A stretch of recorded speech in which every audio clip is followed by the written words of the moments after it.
Coming up next on Arizona Horizon, a budget agreement is reached between the governor and legislative leaders. It's time again for Southern Exposure, our monthly look at Tucson area news, and we'll see how sports have impacted the lives of American Indians. Those stories next on Arizona Horizon. Arizona Horizon is made possible by contributions from the Friends of Eight, members of your Arizona PBS station. Thank you. Good evening and welcome to Arizona Horizon. I'm Ted Simons. A budget agreement is reached between the governor and Republican legislative leaders. The question now is if leadership has the required votes to pass the plan. Here with more in our weekly legislative update is Jim Small with the Arizona Capital Times. Jim, good to see you again. Thanks for being here. Busy day, and let's get right to it here. Is this similar at all to the governor's plan? What are the differences? Yeah, it is largely very similar to what Governor Ducey had proposed in January. Revenue amounts are very similar. This deal has a little bit less than what the governor proposed. Spending amounts are basically almost identical.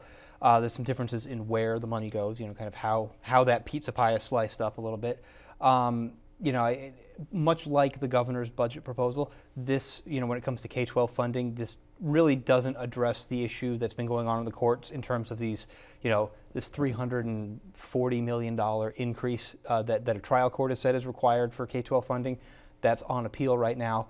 The legislature thinks the number should be closer to about $74 million. That was what the governor had said. That's what this legislative budget proposal right now would incorporate, which kind of in a lot of ways makes this whole thing a little bit, this budget plan works for what it solves. If the deficit becomes bigger, I think things really revert back to the drawing board. Well, and I noticed that K-12, it looks like spending is actually up as opposed to a cut that the governor wanted. So K-12, that's happening. But as far as universities are concerned, the governor wanted to cut 70 some odd, 8 million, something like that. This one comes in at 104. Yeah, it does. This is a substantially larger cut to universities, basically about 50% higher than what the governor was looking for. It is, however, not as high as a lot of Republicans were actually looking to make the cuts. There was, from what we've heard, a very concerted effort. The legislature had proposed about $140 million in cuts to the three universities. The compromise between the governor's office and GOP leadership was this about $104, $105 million. Obviously, that's a lot of money. There's no doubt about it. I know Board of Regents President Eileen Klein took to Twitter today, actually, to basically decry these cuts and said, this budget's bad, and this should, there comes a point where people who are negotiating the budget need to walk away from the table, and this is a budget that should be left on the table. Indeed, we had her on the show, and she was saying that the 78 was not good, and now we're up to 104. Is this kind of a negotiating thing where we could wind up down to 90, and everyone will act like, great things are happening? Well, it's interesting. I know that there's a lot of Republicans. The Republicans who we've heard are holdouts on this budget, and right now I think it's important to, as we sit right now filming this show, it doesn't look like they have the votes to pass this budget in either chamber. That is obviously a very fluid situation. That's going to change. The goal is to try to pass this budget by the end of the week, working Friday night, Saturday morning, if necessary. A lot can happen down at the legislature between tonight and tomorrow morning, frankly, and so we'll see how those votes stack up. But there are a lot of Republicans who don't like, in particular, this higher ed cuts. They weren't happy with the $75 million cuts. They're really not happy with seeing that number over $100 million.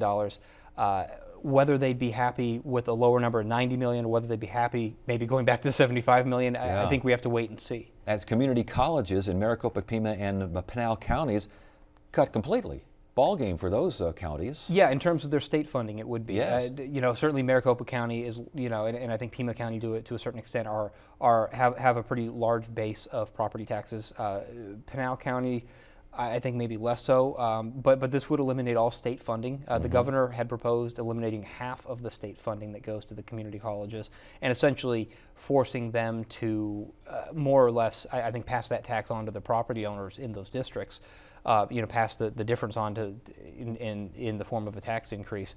This would do the same, probably at obviously a larger rate. So the discussions, do they ever include the idea that a tax increase is happening over here, a tuition increase might happen over here? Those are de facto, if not realistic, tax increases? Because I know this budget, they're very excited that there are no tax increases. Well, that's the beauty of the whole thing, is they can claim victory over, and we saw this 3, 4, 5 years ago when we were going through the same issue with Governor Brewer, and there were a lot of things that were handed down to counties, handed down to cities, and the governor and the legislature have the ability to say, see, look, we didn't raise your taxes. We passed a budget that is balanced, even though really at the end of the day, they push off a lot of essentially unfunded mandates and pass some of these things on down to lower levels of government and essentially say, well, it's your problem now. I mean, it is true what they say in a lot of ways. I mean, it does roll downhill. Mm-hmm. And when you're at the state legislature, you are at the top of the hill. Yeah. Okay. So, and if you're a Democrat at the state legislature, you're not on any hill at all. I imagine they were not consulted much at all for the budget. These were behind closed doors with the governor and legislative leaders. Correct. Correct. They had no input at all on this budget. Will they have input if there are could a coalition form among those who aren't happy with certain, especially the university cuts, aspects of this budget? I think coalition maybe is not the right word, but certainly I think you're going to see Democrats. I think I would be surprised if it's not universally. I mean, there's always a chance you get maybe one or two that get persuaded to vote for it, but most likely Democrats are going to oppose this en masse. There's going to be a handful of Republicans that will oppose it. Whether if it's enough, in the Senate it only takes 2 Republicans. Mm-hmm. We're hearing that there's 4 or 5, maybe 6 Republicans in the Senate that aren't on board. So it really only takes 2 of them to stand against their leadership and decide with and the Democrats would also obviously be no's on that budget, and that would stop it. So again, just your general thoughts. By the end of the week, you think something's going to happen by the end of the week? Right now, I'm probably a little pessimistic on that happening. But again, things change. I mean, these situations are very fluid, and there's no doubt that there's going to be horse trading. There's going to be some arm twisting. There's going to be a lot of stuff happening behind closed doors where someone who is steadfastly against the plan today, come tomorrow morning, come tomorrow afternoon, might be for it because mm-hmm. the issue that they may be most objected to or is changed, or there's some funding that's restored maybe for something in their neck of the woods. It's for the most part, it seems like it's rural lawmakers who are, I think, largely at this point, leadership is trying to make sure to find ways to get the rural lawmakers on board. Yeah, interesting. All right, well, keep an eye on that. You'll keep an eye on it, of course. Good to have you here. Thanks for joining us. Yeah, thank you.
Time now for Southern Exposure, our monthly look at issues and activities from the Tucson area.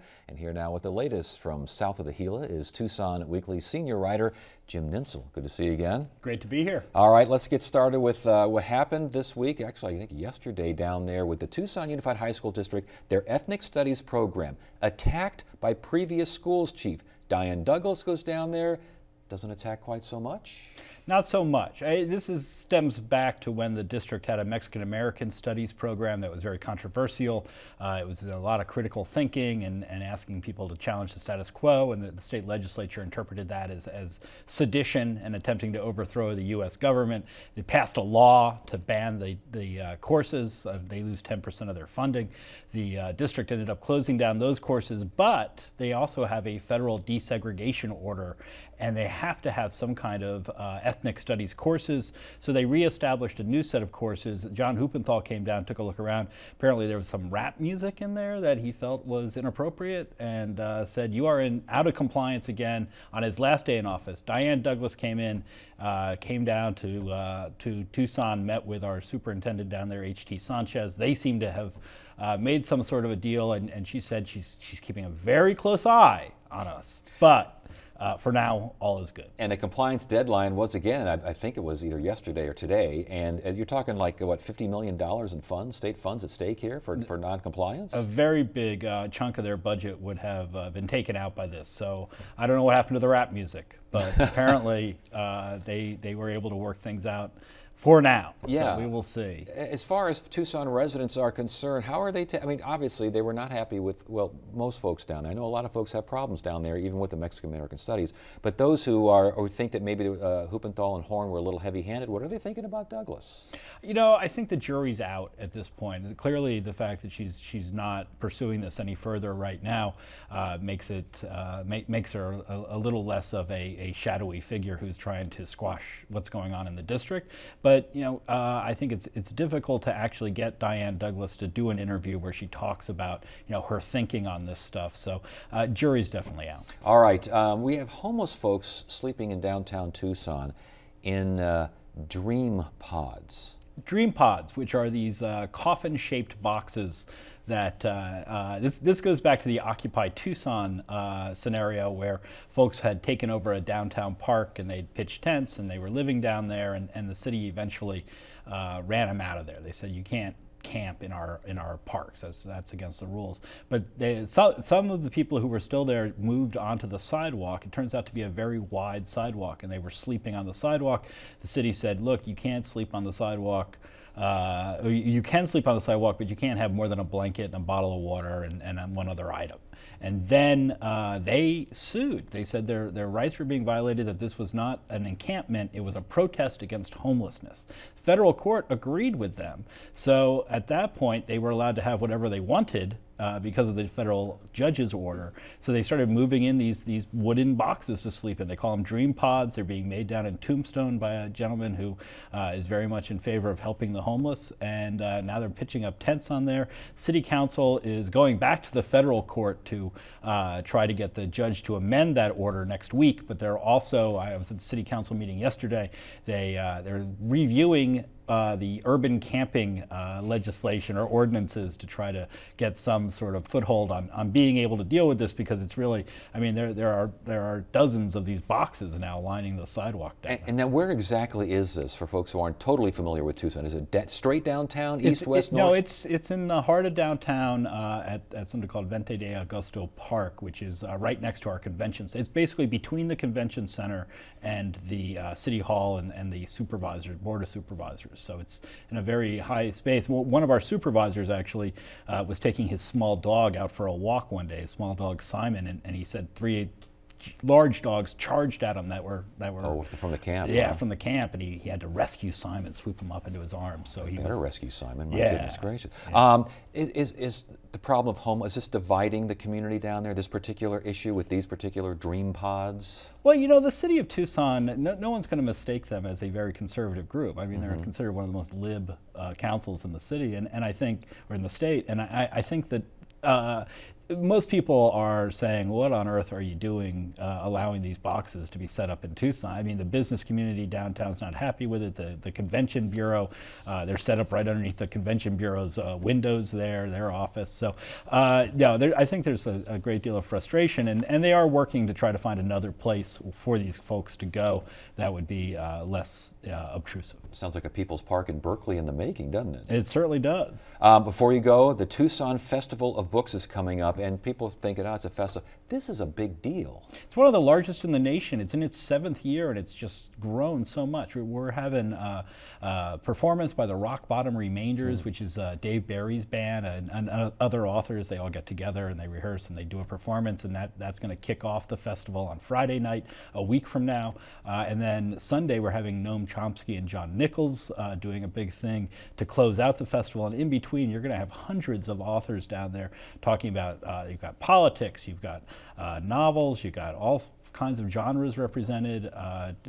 Big opportunity for kids to play, huge science exhibits going on. It really takes over the University of Arizona Mall and many of the buildings in there, and they have 1-hour sessions with the authors being moderated by various folks in the community. And yes, I saw Amy Tan, Scott Turow, Valerie Plame going to be down there. You mentioned Dave Barry and Noam Chomsky. Those are some pretty high-profile folks. They are really high-profile folks. Leonard Pitts will be there. Rick Perlstein has written amazing things about the rise of the Republican Party. So it's an incredible event, and all free on top of that. It's just great. Is Tucson a good bookstore town? I don't know if there is a good bookstore town anymore, but a lot of good bookstores down there? Or are they dwindling like everywhere else? We are the home of Bookman's, of course. So, yes.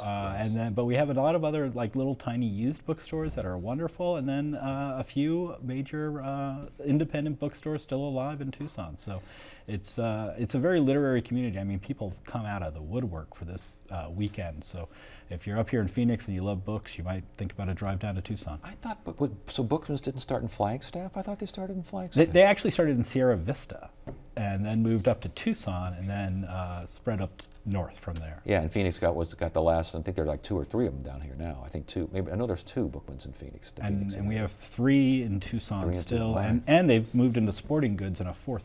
Wow, holy man. Okay. I guess you can't download sporting goods, so they're thinking about the future. Not yet you can. We'll see how it happens. Jim, always a pleasure. Good to see you again. Oh, great to be here.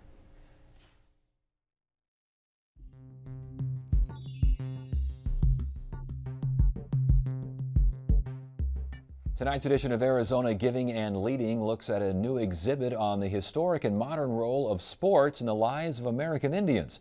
Producer Christina Estes and photographer Kyle Mounds take us to the Herd Museum in Phoenix. It's called Beautiful Games, American Indian Sport and Art. It begins with the early games of skill, like archery and darts. They go back for hundreds of years. The exhibit features more than 150 works and artifacts. About 50 are on loan. It's quite a treasure. A treasure compiled by assistant curator Marcus Mononecki. We actually have 4 Olympic medals in the exhibit, including this one from the 1964 Olympics, when Billy Mills became the first and only American to win gold in the 10,000-meter race. We have his shoes, we have the box that it came in, a tracksuit, yeah. Mononecki had to convince Mills to share some of his most cherished possessions. I'd talked to Billy before, and I know that he gets a lot of requests. He's a global personality. I think I had a good pitch. Beautiful games and how much sports and running in particular mean to American Indians, how it's incorporated into their ceremony and livelihood. Mononecki couldn't get every piece he wanted, but getting the boxing trunks and robe worn by George Comanche Boy Tadanipa was pretty easy. He just stopped by his brother-in-law's house. I said, George, where's that robe at? And I want to see that again. He brought it out, and I said, can I borrow that, George? It's very glitzy and it's got a lot of sequins on it and fringe. Mononecki sees an artistic element to sports. There's these philosophical discussions about can sport be art? And people, the purists say, no, it's not art. But when you think about it, it's performance. It takes an audience. There's the action, the innovation, all the things that do make good artwork, makes a good athlete, makes a good competition. Contemporary sports like lacrosse have their roots in tribal games. There were rules, but they weren't written down, so it was all kind of oral traditions of how the game would play, but there weren't time periods, there weren't boundaries that we know today. More formal play came in the late 19th century when team sports like baseball and football were introduced to Indian men in the boarding school system. There were a lot of challenges that those early athletes faced racially. Perhaps the most recognizable Native American athlete, Jim Thorpe, is also referred to as one of the world's greatest. An Olympian in track and field, a professional baseball player and football player, Thorpe was also the first president of a group that evolved into the NFL. He's enshrined at the Pro Football Hall of Fame. Across the aisle, there's a display devoted to women who played basketball. In 1904, this team from Fort Shaw, Montana was invited to attend the St. Louis World's Fair to participate in the Indian School Exhibit Hall. The exhibits that they would be a part of would show them, you know, they would be ironing or sewing. They didn't just demonstrate their domestic skills, the team also displayed their athletic expertise.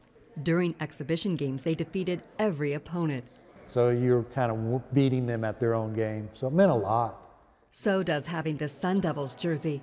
Arizona's own Ronaldi Basente became the first woman at ASU to have her number retired. When Basente left the Navajo Reservation to play for ASU, tribal members made the trek and filled the stands at her games. That connection to community is highlighted throughout the exhibit. It's overlaid, you know, so there's layers of an individual. You know, you do have that assimilation and that connection to European culture, Anglo culture, the larger American culture, but you also have that tradition.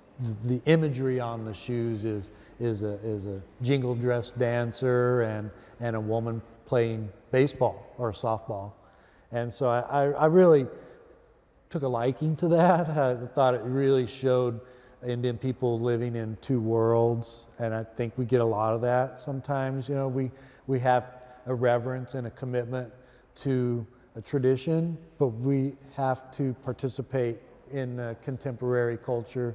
In 1954, when Evelyn Eaglespeaker was crowned queen at a popular Canadian rodeo called the Calgary Stampede, there was much debate over what she would wear.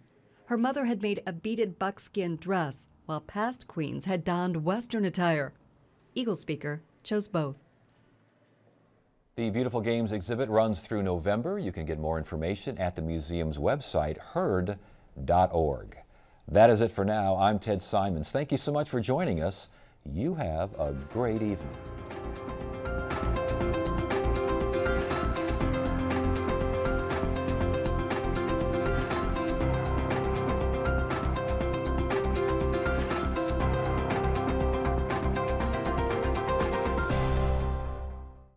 Arizona Horizon is made possible by contributions from the Friends of 8, members of your Arizona PBS station.